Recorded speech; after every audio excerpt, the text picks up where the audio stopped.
आमर महाप्रभु श्री जगन्नाथ जी होउछन्ति 4.5 कोटी ओडियांकर आराध्य तत्सहित समग्र विश्वर से होउछन्ति गणदेवता।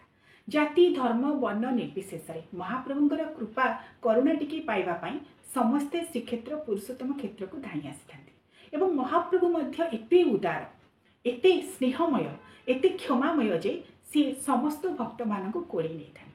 सी होउछन्ति समग्र विश्वर गणदेवता अर्थात कौन निर्दिष्ट परिसीमा कौन निर्दिष्ट गोष्ठी कौन निर्दिष्ट अंचल मध्य सी सीमित नुहति से तो सी होउछन्ति दारु ब्रह्म एवं ब्रह्म दारु। शास्त्र जहाँ कहती अक्षर ब्रह्म रूपाय दारव बपुषे नमः। से होउछन्ति क्षर एवं अक्षर मध्य निर्गुण स्वरूप एवं सगुण स्वरूप मध्य सगुण भाव लोक बट्टु लीला कैवल्यम न्याय विविध प्रकार लीला 12 मासरे 13 जात परी विविध प्रकार जानी